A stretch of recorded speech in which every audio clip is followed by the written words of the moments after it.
Hey Virgo, this is Perrymore Tarot's daily reading for March 4th, 2025. This is for Virgo.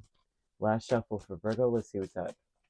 So Virgo, you got some messages coming towards you, and they're going to be the deception in these messages is that it's bad news. Okay, someone could be telling you bad news about someone that you're connecting to, romantically. It's important to look in between the lines of the message, hear the messages with your heart. There's messages coming towards you. There may be some things like your intuition may be telling you something. I'm seeing past and loved ones trying to relay something to you that may cause you a lot of worry.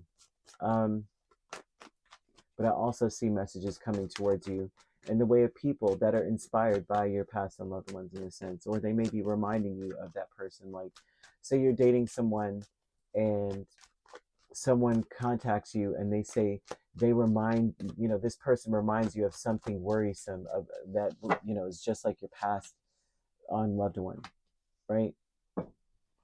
This is how so and so acted when they were deceiving grandma, or this is how that person was acting just like this, or this is the type of thing they say, or whatever it is, right? There's something about you hearing a message and it sounds really jacked up at first, but they're saying the deception is that 10 of Wands and the 8 of Wands is the majority of it is deceptive. And that's the best way I could say it. There's something about you needing to look into the situation very deeply. Hear the message with your heart. It's not as bad as it seems. However, they're saying that you really need to incorporate the color or the stone emerald into your space because it vibrates on that frequency of calming the mind, body, and soul. You need to be calm in order to hear the truth and wrapped up in whatever story is coming towards you. Some of this is very deceptive. Okay, they're asking you, what do you want? If you could do anything, what would that be? And then listen to the message. Listen to things from that place. If you could do anything, what would that be? Okay, well, I don't need to seek your approval. Like, there's something about you knowing that you're worthy of the very best in life, and knowing that you don't need to seek anyone's approval or act according to others' expectations. You need to take the lead in your situation, and um, like, someone may hear one thing. You know how the people, they come and tell you some sensational news, and you find out that they were wrongly accused or set up. So something like that may occur, especially in a romantic connection. Like, you may feel like this person's the one, and then they come in and go, I'm sorry, but I heard this and that, and it's a smear campaign kind of vibe, and spirits bringing that up. They're showing that someone is appealing to your fears, being reckless, and trying to make you nervous. You have healing light here with the 5 of Wands and the 2 of Swords. So this tells me what heals is a problem. The grief and sorrow is what will heal you. It's time for you to really listen, not to the words, but hear in between the lines in a situation. They're saying that it will heal you to say, I'm not choosing a side either way. I'm going to find out for myself, and then I will decide what I'm going to do. Okay? That's the best way that you can do this. And because this also gives off the vibe of this is not a romantic interest. Someone wanting you to hate another person because they have a problem with them. and this person may not have done what the other person said, but they just want everyone to join the bandwagon. Spirit's asking you not to. Fragmented energy with the Page of Wands and Judgment. You're acting freely. You're a free agent in this situation. I'm not choosing sides. And what fragments me is that I usually just jump to what is being said. This time, no. They're showing a lunar eclipse in this, that you have changed since that last lunar eclipse, which I believe, I want to say, I don't know why I keep saying April, but I feel like it was in November. And I'm messing up because I know it wasn't, I cannot remember when this was. It's there, and on the tip of my tongue. It was it was actually March. I wanted to say April, but it was the end of March, very end of March, the last one.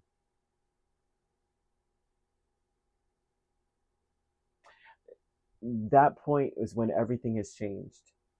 I'm also seeing that a lunar eclipse may occur mm, very soon, like next week. So around that point, you're going to see some stuff change, right? Mm, It's like the very best will come to you. I'm also seeing angel number 444. Angel number 444 is like a protection number. It also breaks down to a singular three. So um, you need to get ready for good things. So usually threes are very, very lucky, but 444 is about change. A lot of change is occurring, and it will be occurring. It's seeming as though you need to act as a free agent. You cannot follow what other people want you to do. They're showing that the universe aligns itself to provide you with the right people or circumstances and resources to make some things happen. You need to keep going towards your goals. Whatever your energy is being poured into, because you have such a high calling, the universe will align itself. So 444 is about protection, like no matter what. So you need to act freely. They're showing that someone, like I said, someone may be coming towards you to tell you some bad news about someone else. Don't listen. Especially when it comes to your person, it feels like people are going to come to you and be like, I heard he or she was XYZ over there with that person. Don't listen. Something about that message, it's like, listen deeply. You will be able to tell that something isn't right, and stay as calm as possible. You need to make like a bowl of plenty. You need to incorporate some house magic into your life, and this is about saying that you need to have an attitude of abundance. Because it's like put a large glass bowl. Look at me, large glass bowl. Put it in the hallway table or wherever it is that you come, like on your dresser, where you and take everything out your pockets when you come in the house and put it in that bowl. Especially if you got change, loose change, dollar bills, whatever. Every day you pour more into it. Light a green candle next to it, and before you start using it, right? You light a green candle next to this green bowl, wherever you're going to put it, right? If it's in there, you got a hallway table or one in your room. um, you're like, okay, vessel full of grace, bring goodwill and gifts to this place. you know Something like that. This money will grow and grow. Abundance is for all. This I know, or kind of thing. Or so mo to be, so shall it be, so be it, right? And empty your pockets every day. And then when it starts to fill up, you take half of it and treat yourself, and then the other half you give away. And everything that you do with that bowl, it's like the generosity comes back to you like however much, tenfold, whatever fold, it comes back to you. Right? Not only are you doing something for yourself, that also comes back to you more opportunities to do things for yourself, but also the things that you give out, it ends up coming back to you multiplied. And so Spirit wants you to do that. Be very cautious. So someone's going to give you some actual good news, but it's wrapped up in a very ugly bow. And it's going to sound really bad at first, but Spirit's like, listen to it. It's not bad news at all. Okay? Year of the rat may be important to you. Year of the rat is year 2020, 2018, 1996, 84, 72, 60, 48, 36, 24. That may be the year you were, years in which you were born, years when important things occurred, anything like that. Or it could just represent that you're very creative and intelligent and fair. Harness that energy in your day as you're listening to messages or listening to people come towards you, whatever they say. So you could be dealing with another Virgo. We have a Capricorn, Taurus. We also have Libra, Gemini, Aquarius, Aries, Leo, or Sagittarius. So you could be a Leo, Virgo cusp or a Virgo, Libra cusp. We have Aries, Taurus cusp or Taurus, Gemini cusp, or Sagittarius, Capricorn cusp or Capricorn, Aquarius cusp you could be dealing with. If you're not dealing with those signs, which you don't have to be, those signs could also be in your chart. If you'd like to book a personal reading with me, my links are on my page. Peace, love, and light. Take care.